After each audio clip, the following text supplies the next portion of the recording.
মায়াবী মেয়ে একটা না আপনি 4টা কমেন্ট করেছেন, সব হজবরল কমেন্ট। তারপর আমি পড়ছি, আমি বলি। আপু আসসালামু আলাইকুম। আমাদের বাড়ি 1 বিঘা জমি, আমাদের নামে 4.5 কাঠা দলিল করা, কিন্তু উল্লেখ নাই যে কোন পাশে এখন বাড়ির ভিটা। ভেতর সাইডে আর রাস্তার সাইডে ছিল পুকুর। বাড়ি হলো ভেতর সাইডে আর রাস্তার সাইডে পুকুর। আর জমি এখন ওই জমিতে আমার স্বামী বাড়ি বা কি বাড়ি দি কি লেখছেন বাড়ি বাড়ি দিচ্ছে না যাদের। তারপরে কমেন্টস আপনি লিখছেন দিচ্ছে না, যাদের জায়গা দিয়ে আসতাম তারা এখন আর আসতে দিবে না। এখন আমার করণীয় কি একটু জানাবেন প্লিজ প্লিজ প্লিজ। আমার স্বামী বাইরে ছিল, তখন আমার শাশুড়ি ওই জমির ঘর উঠায়, আমার শাশুড়ি ওই জমিতে ঘর উঠায় দিছে আমার স্বামীকে।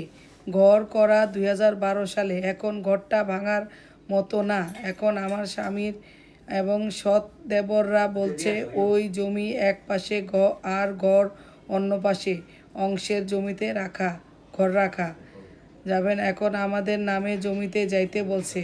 শুনতেছি ঘর যেখানে ওই জায়গা নাকি শাশুড়ির ফুফুদের নামে, তাদের অংশ আছে।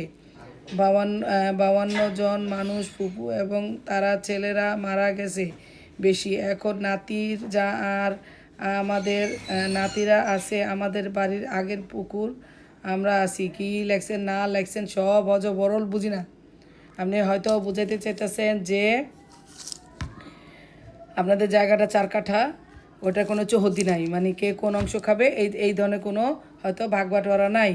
সেই ক্ষেত্রে আপনারা কি করছেন, এজমালি জায়গাতেই আপনার স্বামীর টাকায় ঘর তুলছেন। এখন অন্যজনরা বলতেছে যে এই জায়গা তোমাদের না, তোমাদের জায়গা অন্য জায়গায়, তোমরা সেই জায়গায় যাও, তাই না? এখন দেখতে হবো যে তাদের চৌহদ্দি আছে কি না। যারা বলতেছে যে তোমরা এই জায়গা ছাড়া অন্য জায়গায় যাও, এই ঘর ভাঙো, তাদের চৌহদ্দিতে লেখা আছে কি না সেটা দেখেন। আর আমাদের তো জায়গা আছেই, তাই না? আপনারা তো এটা এজমালি সম্পত্তি ভোগ করতেছেন। যদি এজমালি সম্পত্তি হয়ে থাকে তাহলে আপনার টোটাল সম্পদটাই যদি ভাগাভাগি না হয়ে থাকে, তো আপনারা এক সাইডে ঘর তুলে রাখছেন। ঘর তোলার সময় তো তারা আর অবজেকশন দেয় নাই, তাই না? তাহলে এখন তারা কেন অবজেকশন দিতেছে? তাদের তো তখনই অবজেকশন দেওয়া উচিত ছিল।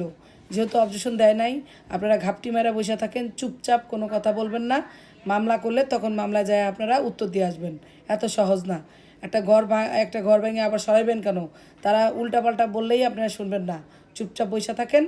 তারা যখন আদালতে যাইব তখন আদালতে যা ফাইট করবেন যে এটা এজমালি সম্পত্তি। আমরা যখন ঘর তুলছি তখন তো তারা আমাদের অবজেকশন দেয় নাই, এখন কোনো অবজেকশন দেয়? আমরা তো এখানে টাকা পয়সা দিয়ে ঘর তুলছি, তাই না?